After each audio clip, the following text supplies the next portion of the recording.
Olá, sejam muito bem-vindos a mais um episódio do podcast Papo na Veia, aquele podcast que traz para você um pouco mais sobre o universo vascular, sempre com conteúdo científico e de forma descontraída. Aquelas vezes que você ficou com uma dúvida sobre o tema, não sabe o que falar, com esse podcast você vai deixar tudo para trás. Eu convido você a participar conosco. Eu sou o Dr. Rodrigo Kikuchi, angiologista e cirurgião vascular e sempre o seu anfitrião aqui no podcast Papo na Veia. Hoje estou com a convidada, a doutora Mariana Krutman, que ela é graduada em medicina pela PUC de Campinas e fez a sua residência médica aqui no Hospital das Clínicas em São Paulo, na Universidade de São Paulo. Ela também fez fellowship em cirurgia vascular e endovascular no Hospital Albert Einstein e é especialista em angiologia e cirurgia vascular pela nossa Sociedade Brasileira de Angiologia e Cirurgia Vascular. E com todos esses títulos, ela está aqui conosco para falar sobre pacientes cirúrgicos e meias antiembólicas. Muito obrigado por estar conosco e seja muito bem-vinda, doutora Mariana. Olá, doutor Kikuchi, bom dia. Prazer é grande estar aí com vocês hoje, participando aí desse processo aí legal que essa, enfim, essa forma nova aí de comunicar com o público mais descontraída e que acho que atinge mais aí de forma mais prazerosa os nossos ouvintes. E é justamente essa a ideia, e para falar de um tema aqui que gera muita dúvida, viu? E aqui a gente pode se precisa me chamar de doutor, você pode falar Kikuchi, pode falar Rodrigo, pode me chamar da forma que for, porque eu vou te chamar de Mari, uma vez que é algo como a gente se costuma se chamar. Aqui é justamente isso, é o tema, né? Gera muita dúvida, os pacientes cirúrgicos de uso de meia, aquele medo de trombose. Mas antes de entrar nesse tema, eu queria que você contasse um pouquinho como que você escolheu cirurgia vascular e que tipo de cirurgia você executa aqui, porque muitas vezes a nossa especialidade vai muito para um lado, vai muito para um outro, né, determinado tipo, e eu sei que você tem uma gama bastante abrangente de atuação aí. Eu queria que você contasse um pouquinho da sua trajetória e o que tipo de cirurgia você costuma fazer. Legal. Essa é uma pergunta que eu ouço bastante, que eu também dou aula, né, em faculdade, então é muito comum alunos, enfim, perguntarem a nossa trajetória, por que a gente trilhou esse caminho. Eu vim de uma faculdade onde a parte cirúrgica, a parte mais forte da cirurgia, na realidade, era a parte de gastro, né, cirurgia digestiva. Então, a minha ideia inicial, quando me formei, enfim, na medicina e comecei a cirurgia geral, era eventualmente migrar para essa área de gastro, mas chegando no HC, no Hospital das Clínicas, eu vi que a vascular era muito mais do que só o pé diabético, enfim, aquelas coisas que a gente via no dia a dia da faculdade, e principalmente a parte endovascular, né, que eu não tinha muito acesso na faculdade onde eu me formei. Então, acabei migrando para essa área, e hoje, assim, o que me chama a atenção é que a vascular tem uma gama grande de coisas que a gente pode fazer, né? Eu acho que isso também atrai muito a gente para a especialidade hoje em dia, né? Principalmente mulheres, porque a gente tem a parte da cirurgia vascular associada à estética, né? A gente tem e não é só isso, né? Então, como você falou, eu atuo bastante em áreas bem diversas, né? Eu trabalho no hospital oncológico, eu trabalho no hospital onde tem essa parte de oncovascular, que é uma parte que está crescendo muito essa especialidade, né? A cirurgia vascular ligada à oncologia. Eu trabalho muito com parte endovascular, em um outro serviço que eu trabalho também com essa parte estética de varizes, eu também faço exame de ultrassom, né? Doppler. Então, é uma especialidade que te permite atuar em diversas áreas, cirurgias grandes, cirurgias pequenas, consultório, e é isso que me atraiu para essa área. Eu acho que é isso que eu sempre falo para os alunos e acabo tentando incentivar todos a migrarem para essa área, porque eu, pessoalmente, gosto muito do que eu faço. E você veja, é muito interessante, né, porque enquanto alguns conseguem ou desejam focar em alguns determinados segmentos, você conseguiu, de certo modo, abranger os vários segmentos da nossa especialidade, né? E justamente ninguém melhor que você para falar do tema, que é o uso da meia elástica, porque A pergunta primeiro, e como a gente gera dúvida, né? Essa meia elástica depois dos procedimentos, né? Veja só, você faz procedimento em paciente com câncer, né? Você acompanha esses procedimentos, realiza procedimentos até mais voltados para o segmento, às vezes, cosmético, você lida com pacientes com gravidades grandes também, eu acompanho os pacientes nos pós-operatórios em unidade de terapia intensiva. A meia elástica realmente pode ajudar esses pacientes na prevenção de trombose? E se pode, é para todo tipo de cirurgia, para todos os seus pacientes, essa meia elástica? A meia elástica é uma forma de prevenção mecânica, né? De prevenção mecânica para eventos trombóticos, principalmente a trombose venosa profunda, né? No pós-operatório. Ela está, a princípio, indicada para os pacientes que têm moderado, enfim, alto risco, né?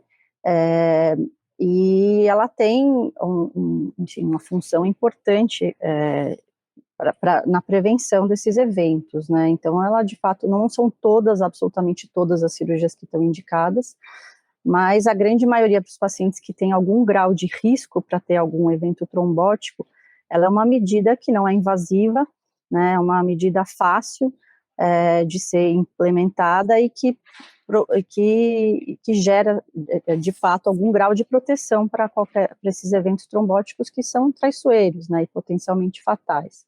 Então, é uma medida fácil de ser implementada, de baixo custo e que tem realmente uma eficácia comprovada em termos de prevenção. É muito interessante que aqui a gente conversou anteriormente que o tromboembolismo venoso, né, ele sem dúvida nenhuma, das principais causas das complicações e até levando à morte desses pacientes no pós-operatório, e o máximo de prevenção que a gente consegue ter é sempre bom, né? Falando da quimioprofilaxia, os remédios, e entre eles a mecânica, que aí entra a meia antiembólica.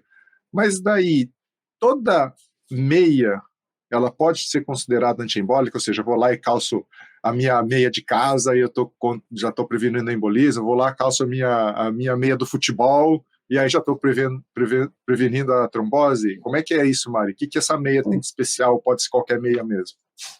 Não, essa meia tem que ser uma meia específica, né? A meia que ela é projetada, tem uma ciência toda por trás de como fabricar essa meia, qual o tecido que é usado, qual é o grau de compressão, como é efetuada a trama da meia, tudo, assim, tem uma ciência por trás disso. Então não é pegar o meião do futebol do seu filho e vestir e calçar que vai resolver. Não basta estar apertada, então. Aliás, ela é apertada, não é apertada? Tem diversos graus de compressão, né, para meia, e cada uma tem uma finalidade específica, né. No pós-operatório, em geral, a gente usa as meias que vão até 20 milímetros de mercúrio de compressão. Então, o que é importante avaliar no uso da meia é esse grau de compressão, que é dado em milímetros de mercúrio, né, como o manguito que a gente usa para comprimir, né, a nossa artéria para medir a pressão, é feito de uma forma análoga, né, a medida de compressão da meia. Então, a meia de prevenção é de 18 a 20 milímetros de mercúrio, né, que a gente considera como suave compressão e tem essa finalidade preventiva.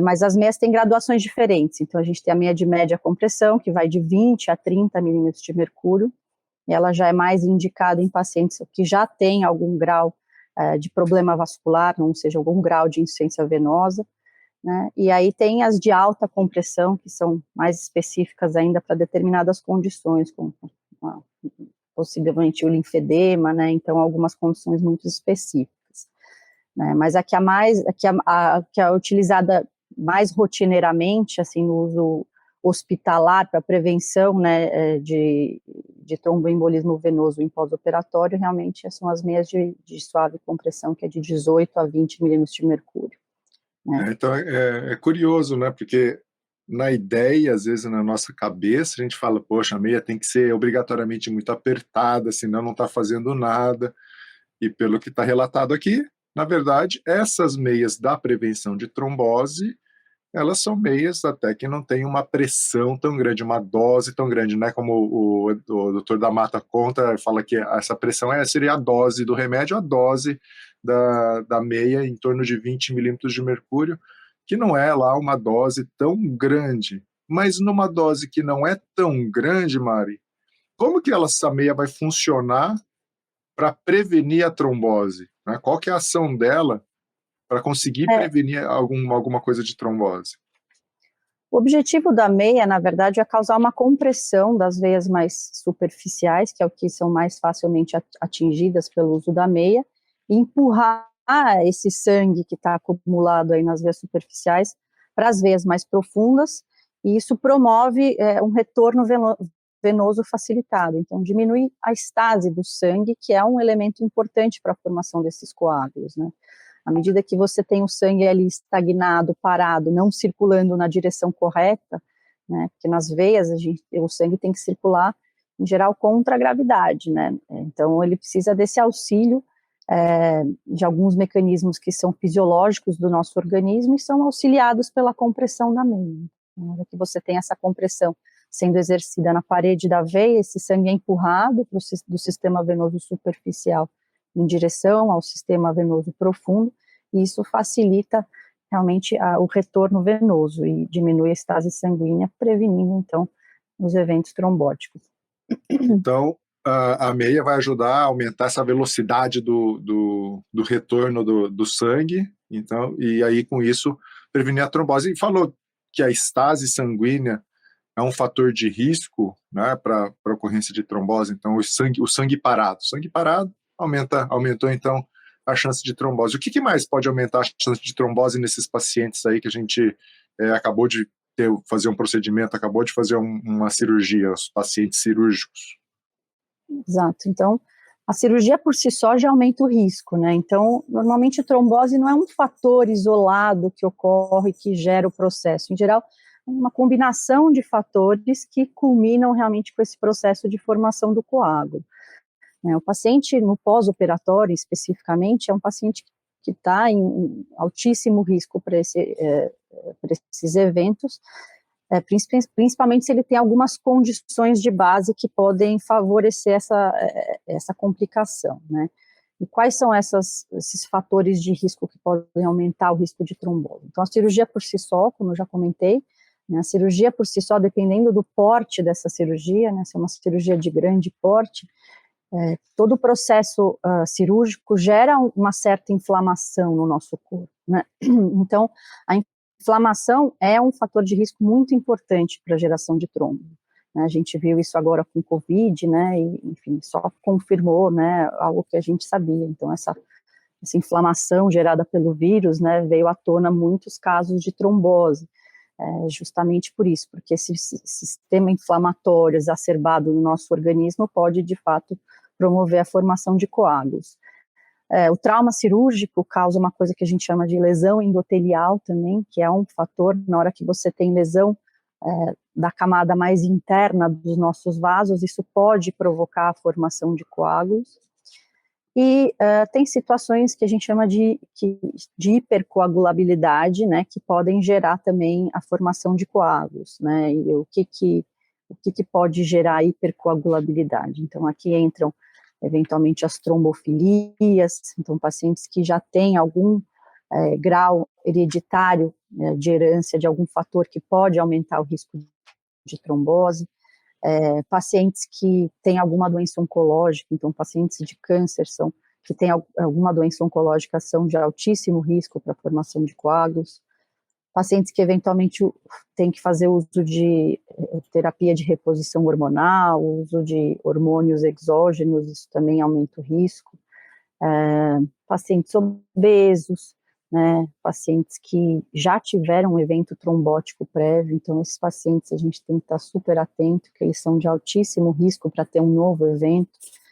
Então, em geral, o que é importante é a gente rastrear quais são esses pacientes de alto risco e atuar precocemente, através de medidas mecânicas, né, como o uso da meia elástica, e também através de medidas medicamentosas, né. A gente também, além do auxílio da meia, que é muito importante, e tem praticamente nenhuma contraindicação, são muito raras as contraindicações para o uso da meia, né, a gente também tem os medicamentos que atuam na prevenção desses trombos, né. Aí sim, existem aí já não é uma medida tão pouco invasiva, né, a gente já está dando uma medicação para esse paciente, e isso realmente às vezes tem que ser feito com mais cuidado, porque essa medicação aumenta o risco de sangramento, né, principalmente em pacientes cirúrgicos, né, no pós-operatório. Por isso que a meia é tão importante, né, porque nesse momento onde o paciente às vezes está num pós-operatório imediato de cirurgia e não pode receber um anticoagulante,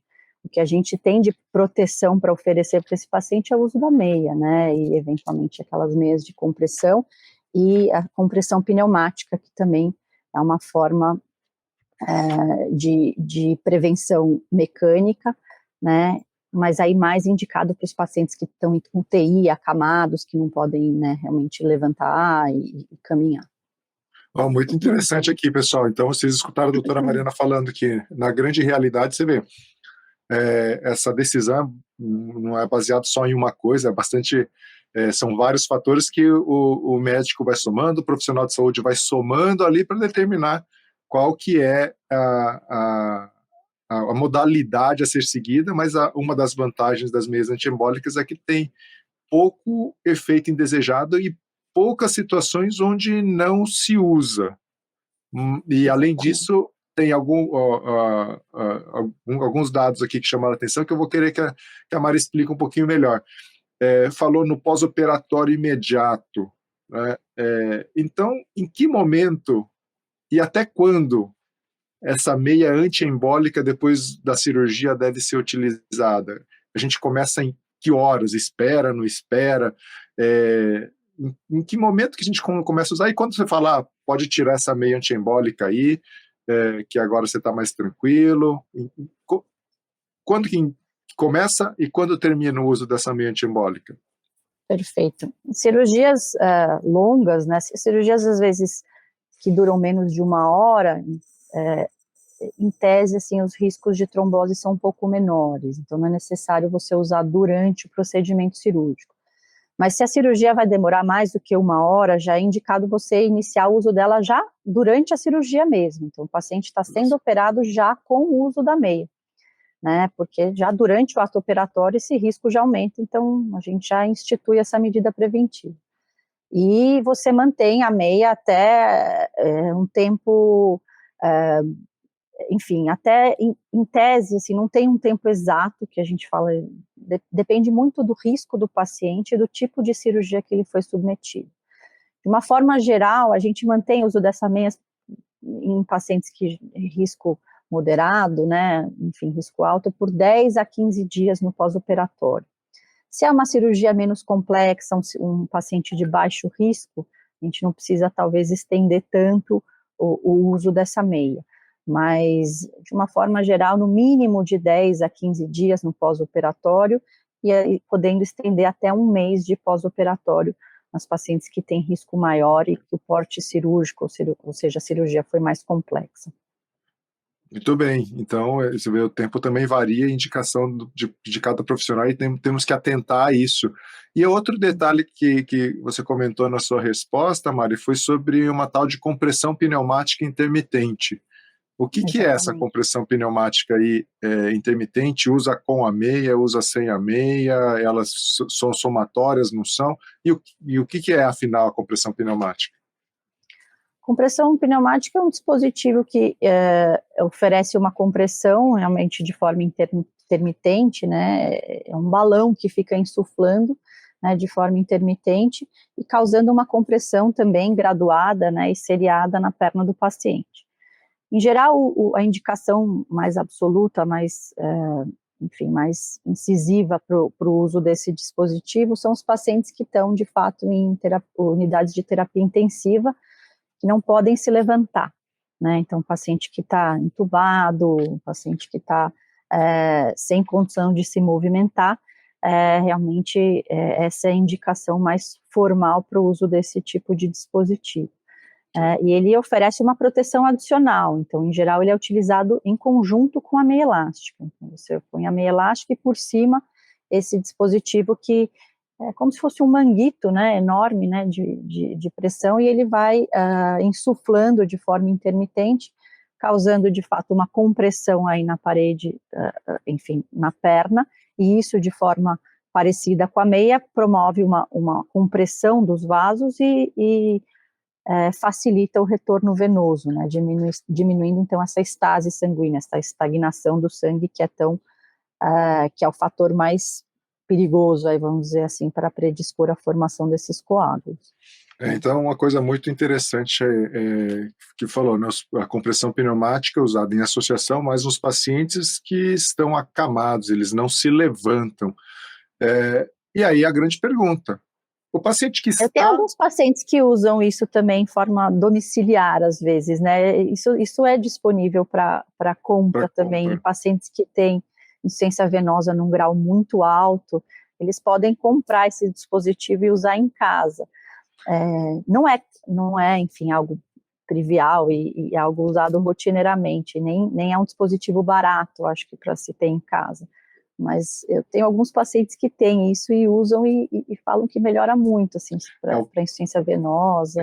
A gente está falando sobre deambulação, e aí interessante da compressão pneumática é que num paciente, por exemplo, mais velhinho, imagina um paciente mais velhinho que quase não tem musculatura, a compressão pneumática, inclusive, ela pode servir como auxílio para fazer, durante aquele período, as vias da musculatura contraindo e empurrando o sangue de volta. A gente tem casos que foram relatados, se você não ouviu, vai lá no podcast de úlcera venosa, no capítulo de úlcera venosa a gente falou que inclusive os pacientes que dificilmente deambulavam e ficava difícil para cicatrizar uma úlcera venosa, com a compressão pneumática conseguiu cicatrizar, e poderia até parecer contraproducente, porque você fala, vou comprimir em cima de uma ferida, né? Claro que a ferida estava coberta, tudo, mas no fim foi isso que ajudou a cicatrizar. Então, desse detalhe do uso domiciliar é bastante interessante, que chama a atenção. E no caso da deambulação, uma dúvida que fica muito, muito frequente, Mário, é assim, poxa, então tá, meia antiembólica, paciente cirúrgico, operei, estou com a meia para prevenir trombose, tá, mas agora estou andando. A meia antiembólica também vai servir nessa hora que o paciente está andando, ou é só realmente útil quando o paciente está na recuperação lá, que ele vai precisar ficar mais de repouso e tudo mais?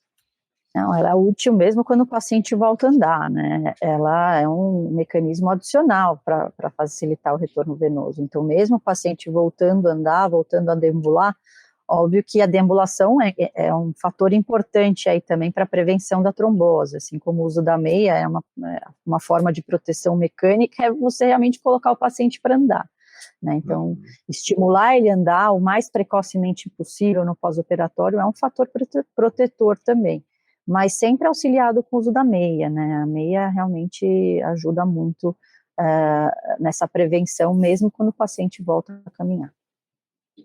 Então, e também aí eu vou falar outra dúvida que se pergunta muito. Tem gente, trombose hoje é um grande medo, né? Todo mundo tem medo. Você que está ouvindo a gente aí, com certeza já falou em trombose, poxa, fico com medo, o que eu posso fazer?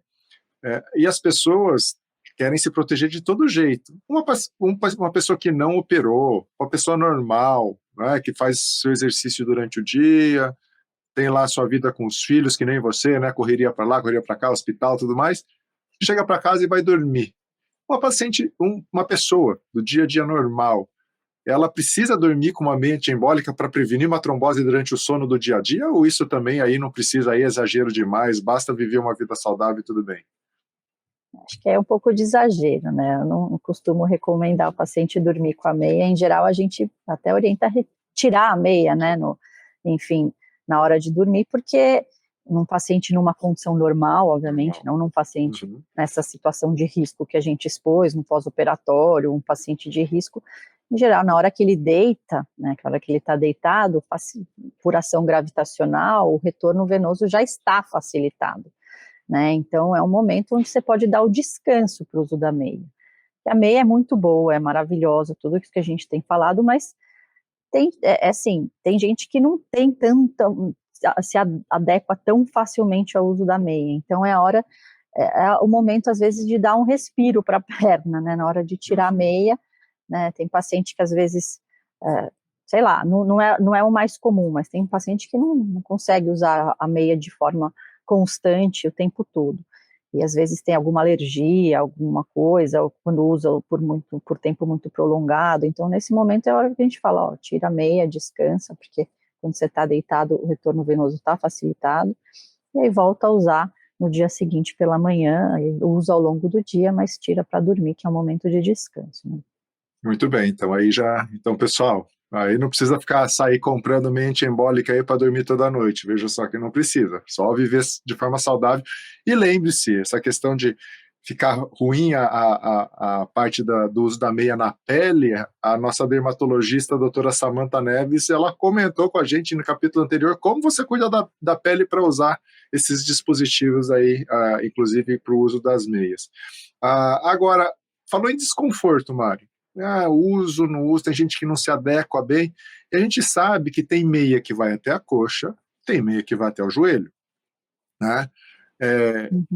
Eu aqui na minha cabeça, lembrando as vezes que eu vi no hospital, todas as meias do hospital, que a gente falou que é meia antitrombo, ela é até a coxa.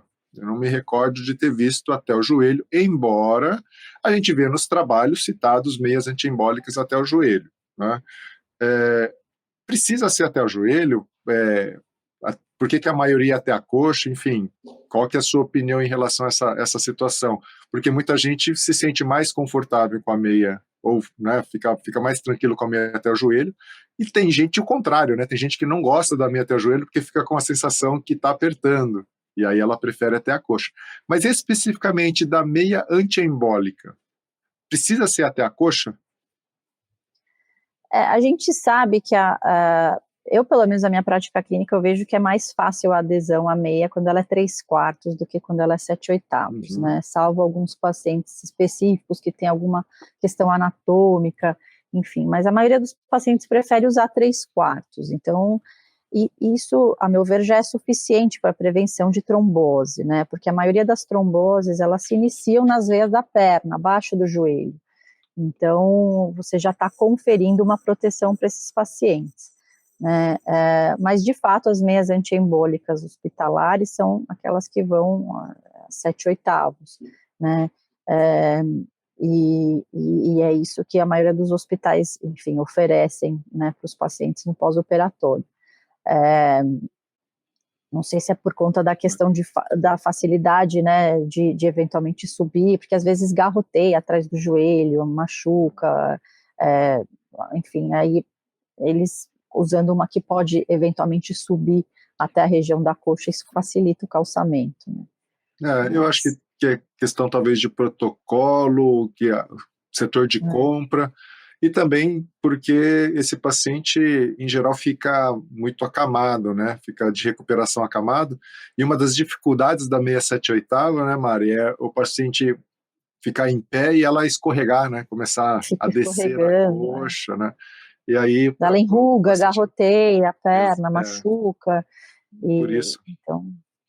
Então, por isso acaba facilitando da meia em coxa no hospital, né? Porque o paciente fica mais deitado e isso aí acontece menos. Mas, de qualquer forma, concordo com você e eu acho que os trabalhos mostram mesmo que a questão de prevenção de trombose, a meia 3/4 tem a mesma eficiência da meia 7/8, ou seja, a meia até o joelho tem a mesma condição de prevenir trombose do que a meia até a coxa. Agora, a gente falou dos hospitais e tudo mais, você trabalha em vários hospitais aqui na capital, né, na cidade de São Paulo, na nossa capital, e a gente vê hoje vários protocolos, né, ou seja, várias tendências da gente tentar prevenir a trombose sendo orientado ali pelos hospitais. Nos grandes hospitais e nos diversos hospitais aqui que você trabalha em São Paulo, esses protocolos estão sendo utilizados lá no dia a dia do seu hospital e a meia antiembólica está contida dentro dessas orientações? Como que você tem visto isso? Sem dúvida, não, sem dúvida. Nos hospitais que eu trabalho, principalmente Eu trabalho, como eu falei, num hospital oncológico grande em São Paulo, então, para paciente oncológico é uma condição sine qua non usar meia, né, no intraoperatório, enfim, isso já no checklist de cirurgia praticamente já entra isso como um pré-requisito. Então, o paciente entrou na sala, se é uma cirurgia longa, né, acima de 1 hora de duração, já está implementado o uso disso da meia, né. Também eu vejo muita gestante, né, pacientes pós-cesárea, pacientes puérperas ou pacientes gestantes, final de gestação, que também é um momento crucial aí para eventos trombóticos, então eu vejo o uso, assim, praticamente de rotina nessas pacientes, né, principalmente aquelas que já têm algum grau de insuficiência venosa associada, alguma variz na perna, alguma coisa, isso já é indicado o uso rotineiro, e não só o uso da meia, como reforçar o uso da profilaxia medicamentosa, né, então cada vez mais eles forçam a gente a preencher formulários, fazer os scores de riscos desses pacientes para justamente não esquecer de implementar essas medidas de prevenção, né, porque o que a gente vê é que o tromboembolismo venoso, nas últimas décadas, permanece estável, né, a prevalência dessa doença permanece praticamente estável, apesar dos avanços que a gente tem em profilaxia medicamentosa, profilaxia mecânica, a gente vê que os números não caem tanto, né, e talvez seja por esse esquecimento, às vezes, né, essa falha de implementar os recursos que a gente tem disponíveis para prevenção.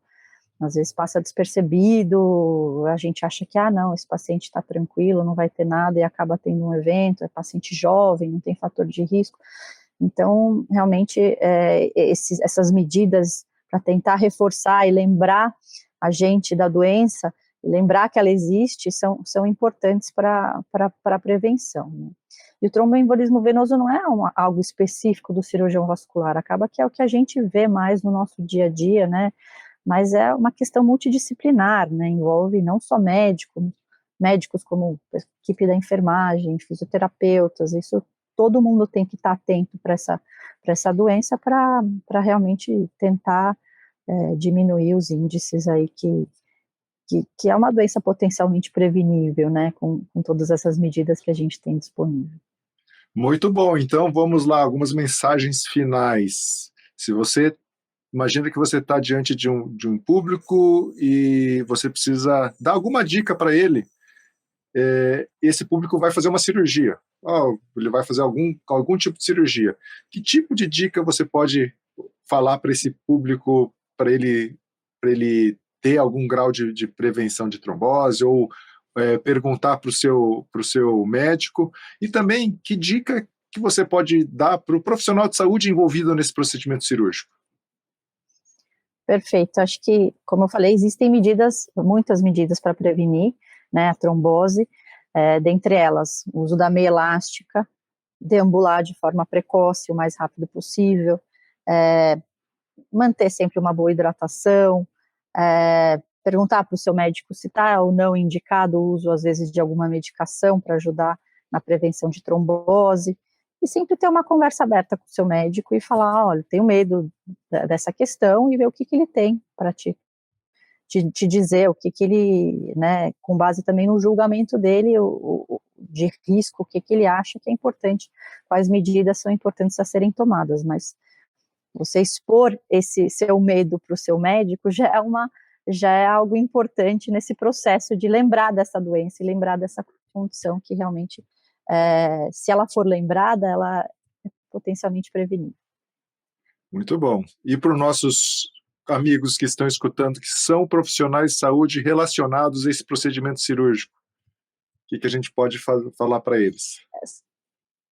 São as mesmas medidas, na verdade, as orientações, né, acabam sendo muito semelhantes, né, lembrar dessa condição, tentar, com base nesses scores de risco que a gente já conhece, né, e tentar avaliar o grau de risco que o seu paciente tem para essa doença, e implementar as medidas preventivas cabíveis de uma forma precoce.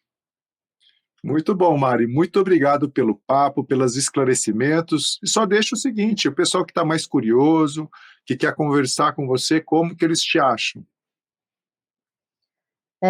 Pode ir através do meu e-mail, marianakrutman@gmail.com, e é isso, acho que é a forma mais fácil de entrar em contato comigo, através do e-mail. Muito bem. Então, qualquer dúvida, é só escrever para a doutora Mariana, ou também, lembre-se que a gente está aqui à sua disposição. E dessa forma, a gente chega ao fim a mais um episódio do podcast Papo na Veia. Adorei a conversa com a doutora Mariana, aqui esclarecendo todas as dúvidas sobre meias antiembólicas nos pacientes cirúrgicos. E eu também espero que você tenha gostado desse episódio. E se gostou, lembre-se, compartilhe, inscreva-se no canal do YouTube e siga a gente nas plataformas de podcast. Lembre-se, se você tem alguma sugestão de tema, elogio ou crítica, escreva aqui nos comentários ou envie um e-mail para jobstbrasil@este.com, lembrando que este se escreve com E, 2 S e TY. A gente também está no Instagram, @jobstbr. Não deixe de compartilhar e curtir esse episódio. E dessa forma, não fique sem assunto, continue acompanhando o podcast Papo na Veia. A gente se encontra no próximo episódio. Até lá!